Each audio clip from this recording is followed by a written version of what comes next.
Welcome to the Growth Buyer Podcast, where we engage with top business leaders who share their experiences and provide real insights that help them attract customers, retain staff, and grow their bottom line.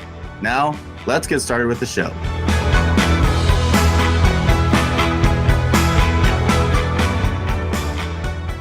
Hi there, I'm Kevin Horrigan, host of the show, where I feature inspiring business leaders from various backgrounds and industries who are willing to share their insights and their stories.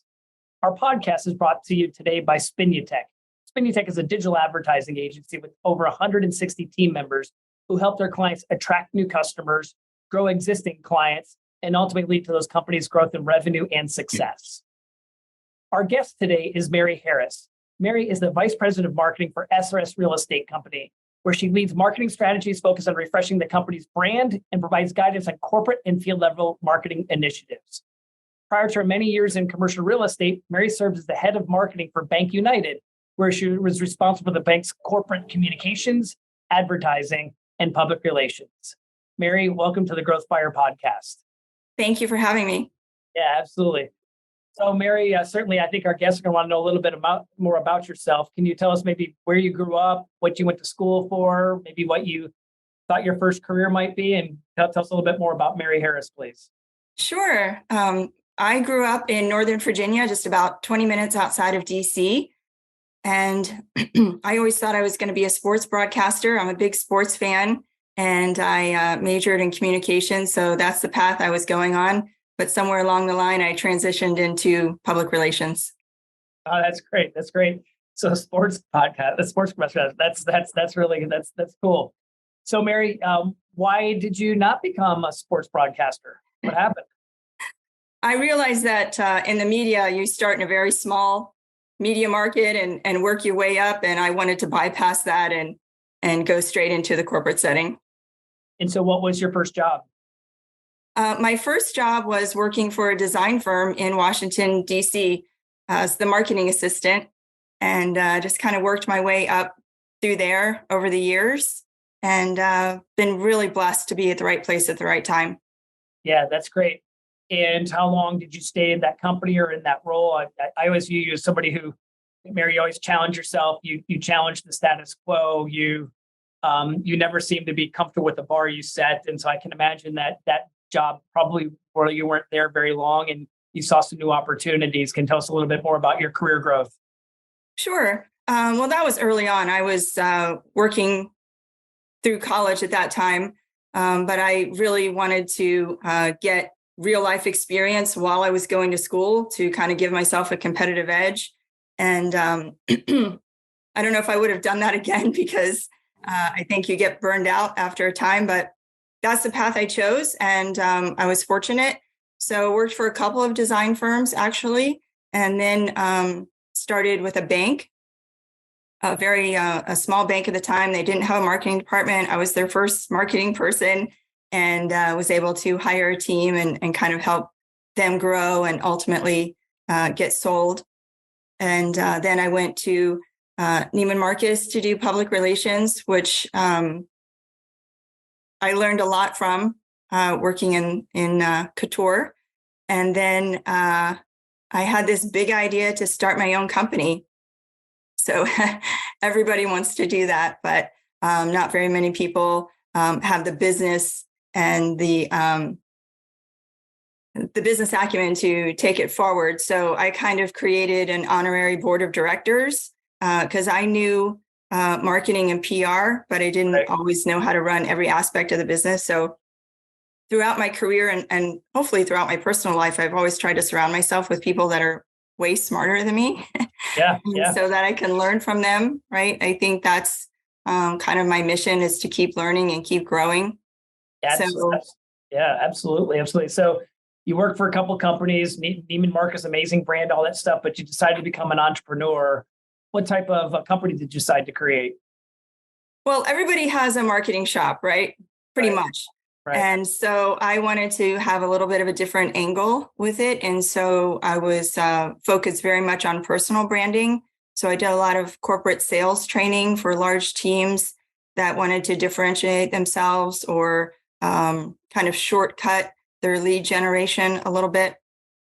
So that was fun. I was hired to speak at a lot of events and rolled out some training programs and did some one-on-one coaching as well, which I really enjoyed.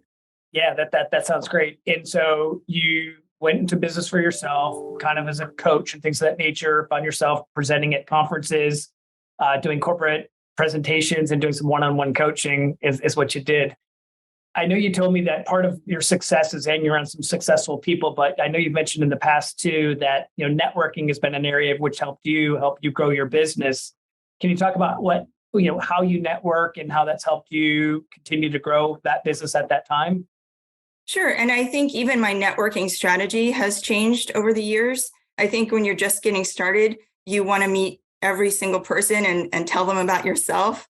And I think over time, I've realized it's way more important to ask thought-provoking questions and be a better listener. Right. Because the more that you learn about other people, the more ammunition or tools that you have in your toolbox to go out and help them and get the business. So I kind of went from, chambers and BNI groups, which don't get me wrong, I think they definitely have their place. Yes. But now in this point in my career, I try to do a lot of networking through charitable organizations and industry organizations. And those are the two that I kind of stick to, if you will. Yes. I find that if I can marry my passion with networking, it's not networking, it's just fun. And it's just old-fashioned building relationships. Those are amazing, amazing experiences to share right there. And, I think that, I think my journey is very similar, and certainly have had the opportunity to be very successful in networking the chambers, and certainly know who BNI is and some of those things as well, and certainly can credit many opportunities of new relationships and opportunities that have come through there. But I do see a transition into the charitable side too, and that seems more enjoyable. And you're helping a cause, and you end up with the same type of output where accidentally you meet amazing people who share similar interests, and all of a sudden they have interests outside of serving that organization that maybe you could be a part of. And so my journey is very similar, but that's some great experience to share. And I think too, you mentioned about listening and stuff of that nature. I think early on in my career, I think there's an old stereotype: salespeople talk a lot, right? And so I think early in my career, I did a lot of talking. And, today, as I look at networking, things of this nature, I sometimes work with different companies or even my own organization. And as we ask our team to go out there and network, they say, but I'm not getting any leads. I'm not getting any leads. I'm waiting for leads. I'm not getting any leads. And I always share, do you know how leads come the fastest? And no, how? I said, when you give them first. And it's amazing how the back gets scratched when you go out of your way to make sure you're finding opportunities for others. And I think that when we're giving back into charitable organizations and trying to help a cause that we have a passion for, it's amazing some of the return that you get that you weren't necessarily expecting that comes as a byproduct of it. Exactly. And just as an anecdote, I met a gentleman along the way that is a golf fanatic. And he calls me MH. He says, MH, you have to play golf. There's not enough women playing golf. You spend 4 hours with someone playing golf. You're going to be friends with them. You're going to pick up the phone. You're going to figure out how to do business with that person. And so he had founded, and then I helped the founding board on it was called 6 Degrees Golf. And once a month, we had a board of directors of about 10 or 12 people. And each one was responsible for bringing 1 to 2 decision makers within a company that either you wanted to meet or someone else wanted to meet, or that they wanted to meet someone else. You know how it works. Yes. So that was a great opportunity. Of course, I had to learn how to play golf, but besides that, it was a lot of fun. And I'm super thankful for that, because that led me to the person I met and ultimately landed at BankUnited. So that's a, networking dream come true. Yeah, and I want to pick up on that story. So I've heard this story before, but our audience hasn't heard this story before. So Mary, I know you were out golfing with one of your clients one day, and it opened up a huge opportunity into another story of where, I believe you just continue to look, you challenge the status quo everything's going perfectly, and then you'd see a new opportunity to pivot. And you had a really unique story of how you became the head of marketing for a publicly traded company within 24, 48 hours of playing a round of golf. And the audience is probably going to be baffled to hear this story, but I'd love for you to share it. Sure. So the gentleman that I met on the golf course had hired me to do a training session for some of his new managers, which I gladly did. It was fun and successful. And that was late afternoon. The next morning, he called me and said, listen, thank you so much. You did a great job. And we had a nice rapport by then. And he said, listen, our CEO has already gotten wind of you. And he's in town today. And I'd really like it if you could come meet with him this afternoon. And I was thinking to myself, I'm very busy, right? You know, you just play these games in your head like, right. Oh, I don't know if I can squeeze that in. But anyway, he said something that was very powerful to me. He said, listen, it would be a personal favor to me if you did this. So, of course, when someone says that to you, the chances elevate of you doing it. So I turned around from where I was going, went home, Googled the chairman and CEO of the bank, and made my way down to Miami Lakes, which I'd never been to before, having lived in Fort Lauderdale for many years. And so it went really well. And in my mind, and this is the point, right, that I'm trying to get across, is like sometimes things don't go the way you think they're going to go, but you have to be open to them anyway. Sure. And so we had a very nice chat. And he told me, that they had just bought the bank and they were getting ready to turn it around from a failed savings and loan to a thriving commercial bank. And after about 15, 20 minutes, he said, well, we want you to lead the charge. And again, I still didn't get it right in my thickness. I said, oh, thank you so much. I really appreciate the offer, but I've just put 7 years of blood and sweat into my business. Anyway, he said, please go home, think about it. Of course, both being gracious at this point. And so he called me the next morning, bright and early, and said, did you think about it? I said, I did. So finally, after, like you said, trying to get it through my thick skull that this was an opportunity not to be turned down. Right. I did have to press the pause button on my business and, migrate out my clients to someone that I knew and trusted. And off I went to BankUnited to join, a number of other folks that had been recruited to turn the bank kind of around and rebrand it. So we'll talk about being the head of marketing for BankUnited, publicly traded company, but I want to pick up on something that you said just a moment ago too that I think is really powerful. And that was your client who was a manager at BankUnited who had played golf with and brought you in to do some training. When he called you the next day after training and said, hey, listen, that was really, really great. Our chairman's in town. He got wind of you and he'd like to meet with you.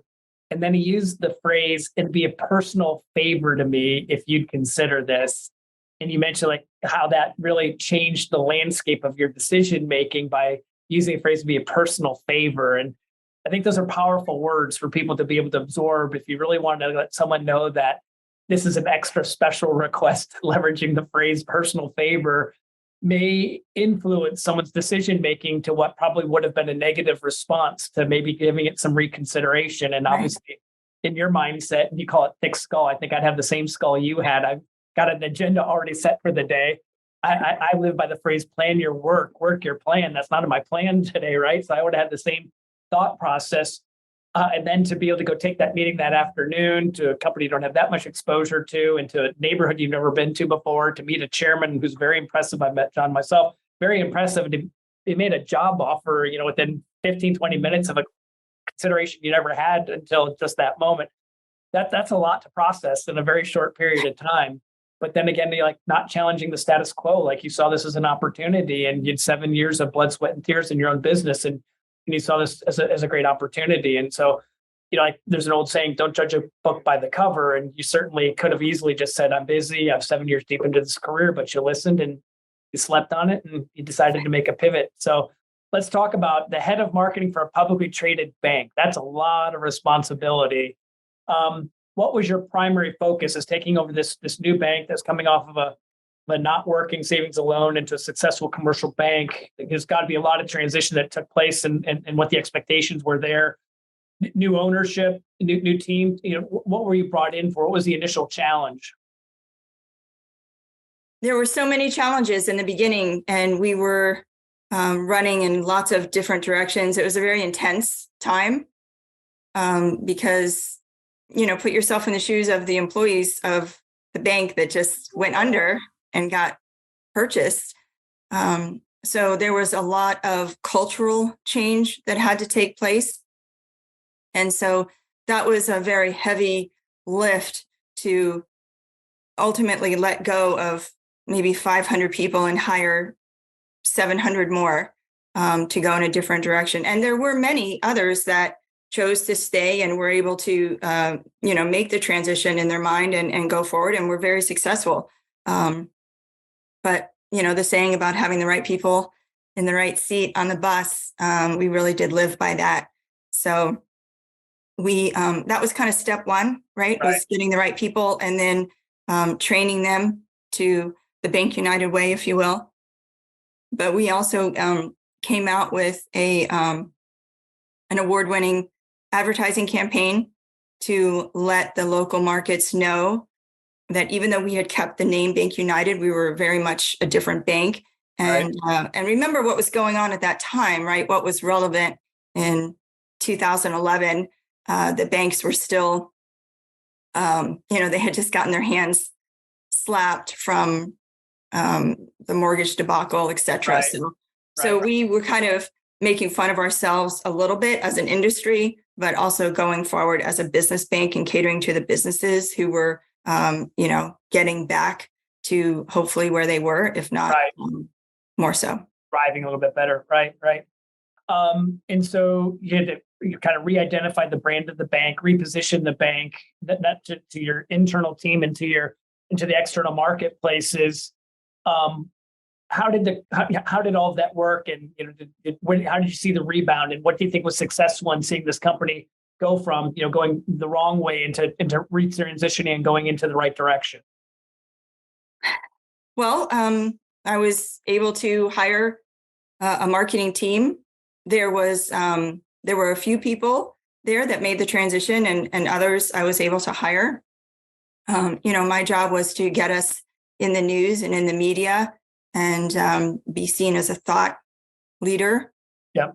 And we're kind of flying the plane while we're fueling it. There was just so much going on at one time. The owners of the bank were amazing, and I learned so much from them. And I learned a lot about myself during the process, because it wasn't for the lighthearted, that's for sure. We did have a big challenge, and we were on the clock. And so we had to make sure that the people in the field that were actually growing deposits so that we could make loans had what they needed as well. So there were a lot of spokes on that wheel, and it was turning quickly. Yeah, that's great. That's a great story. So Mary, you did that for a while, but then you decided to take a break and eventually transition into another new career. Can you talk about maybe, what influenced the next round of change, and then maybe what the next career choice is that you decided to move into? Sure. So after 6 years at the bank, very, like I said, amazing time, very intense. But we were, number 3 on the Forbes list of top banks. And we were very proud of what we had done. And I was specifically. And so, but there's always a shelf life, right, for every opportunity. And I'm, like you said, I'm always kind of looking ahead and seeing the writing on the wall of how things are changing. And frankly, I had done what I was hired to do. And I was kind of getting itchy for another challenge. And so I decided to take a breath, which for many of my friends and peers is kind of unheard of, right? Like, oh my gosh, you're going to stop working for a few months. And I did. And I think it was one of the best things I ever, did for myself, was to kind of recalibrate and recharge and really let my mind go still so that I could think strategically for myself. Like you said, have a plan, work your plan. Right. I wasn't able to do some of that while I was caught up in working for the bank. So anyway, took a break. It was great. I think that maybe through osmosis and being exposed to a lot of real estate lending, I kind of got a passion and a yearning for real estate. So I got my real estate license and went to work for a local brokerage firm. Again, knew nothing, started at the bottom. So it was fun. I mean, I just shadowed a lot of people and, stuck close to the ones I thought knew what they were doing, and was slowly able to build a book of business. But because of the relationships that I had built over the years, I was able to get a couple of nice deals from that. Not because they thought I was this real estate guru, right, but because they trusted me and they knew me, that if I didn't have the answer, I would get it and I would make sure that they were taken care of. And that's amazing, because those relationships you talked about earlier, the relationship of trust, right? It isn't that you're a subject matter expert. They just know that they trust you and you'll get the answers. And I think so often in business, when we have that trust with somebody, that can be more important than working with what we perceive to be an expert that perhaps we don't have that same trust level with. Right. And it's interesting, as we grow our careers, we grow our companies, what makes people feel comfortable in engaging with another firm. And sometimes it can be the person in that firm that they're engaging with and not necessarily the firm. And it sounds like in your journey, you built some really great relationships. And no matter where you choose to hang your flag, so to speak, they were going to be with you. And not to any discredit to the firms, but it was a relationship that you had formed. They knew you wouldn't go work for a firm that wouldn't support you, and they trusted you in your new journey and were able to win some great accounts in real estate, which you didn't have prior experience in. That's right. Yep. So Mary Harris, challenging the status quo. You've made another pivot, and can you tell us now, what your most recent new opportunity is and how you got to that? Sure. So while I was maybe a year and a half in, COVID hit and kind of put the brakes on. I happened to be off doing office space leasing, and so that really took a hit at that time. So I was able to switch asset classes and go to a firm that really just focuses on retail, which is SRS Real Estate Partners, which is where I am now. Yep. And so I was lucky enough to get hired by them as a broker in Fort Lauderdale, and had worked there for a couple of years. And then, I saw a job opportunity come across the email for vice president of marketing. And I just stopped. I was like, oh my gosh, this is a freaking unicorn for me to be able to capitalize and maximize my marketing experience. And now my interest and passion in real estate. So, but you don't ever really know how that's going to go internally, right? If you're applying for a different job. So I had some coaches around me, and I really try never to work in a vacuum. Yeah. And so I was able to throw my hat in the ring for that position. And they had just recently hired a chief marketing officer. And so I was able to meet with her, and I felt like we clicked right away. And again, lucky enough that they hired me to do it. And I'm actually in Dallas now after living in Fort Lauderdale for 25 plus years.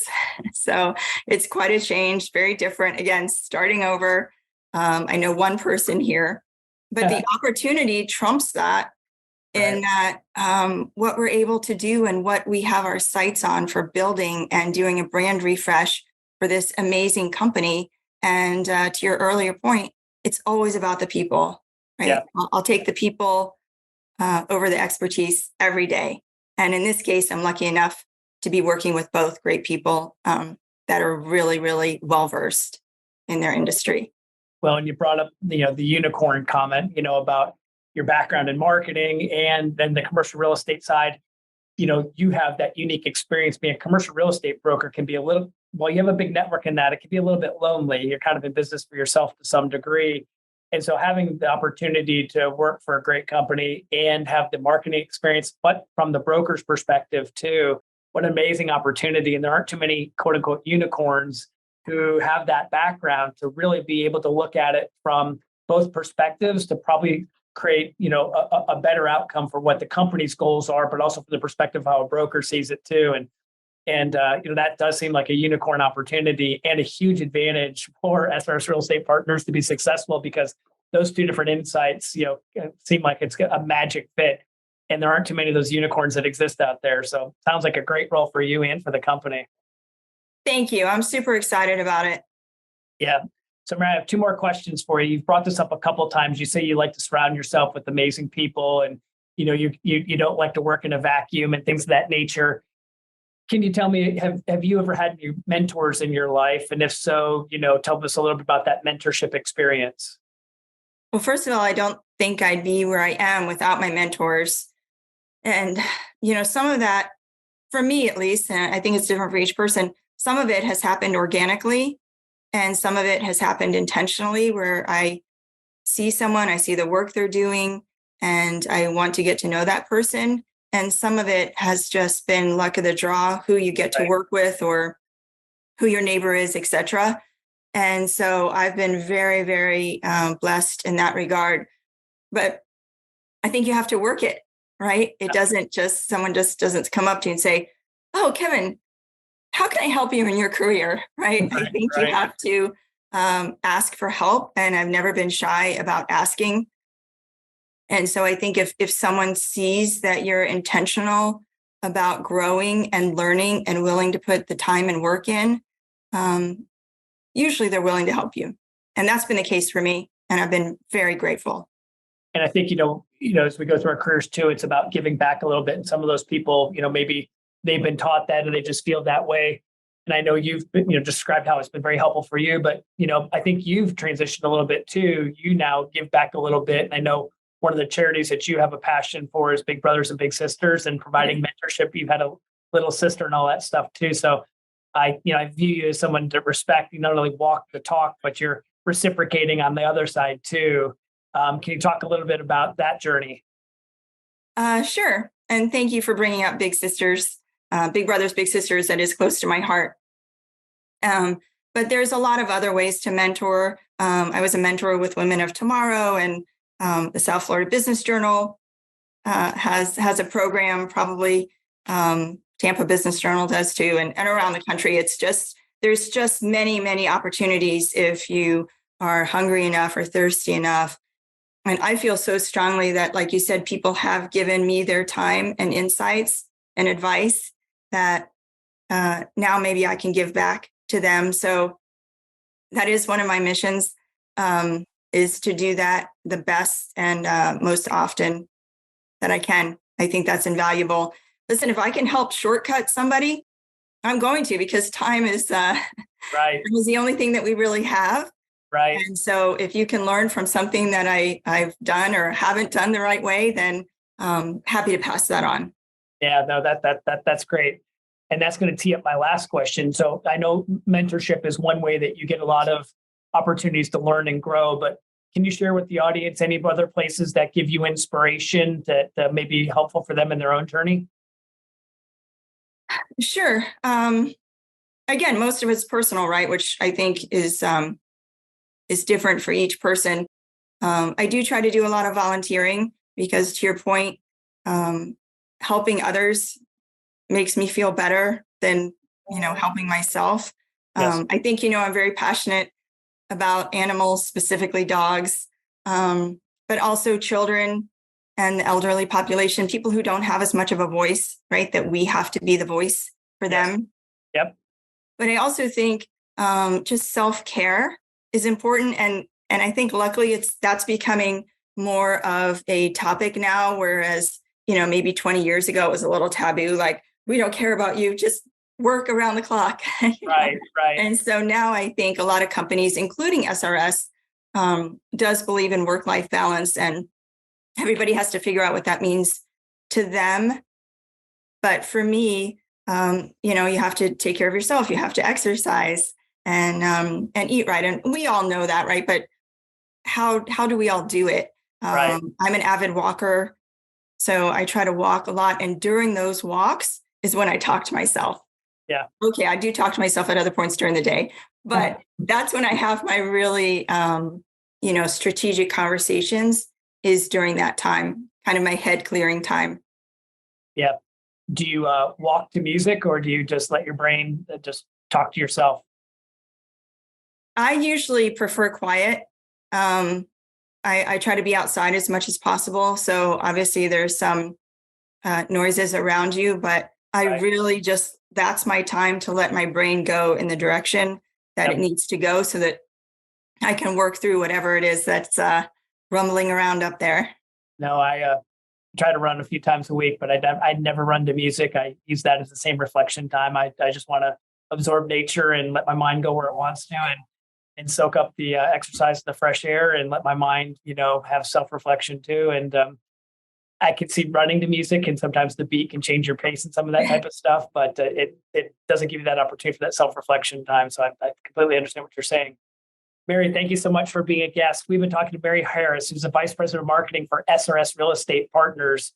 Mary, if anybody wants to follow up with you after hearing this podcast, what would be the best way that they could connect with you? Email is the best way. So it's mary.harris@srsre.com. Well, Mary, thank you again so much for being a guest on the Growth Buyer podcast. We appreciate your time, your insights, and wish you continued success on your journey. Thank you. Thank you, Kevin. Talk to you soon. Thanks for listening to the Growth Buyer podcast. We'll see you again next time, and be sure to click subscribe to get future episodes.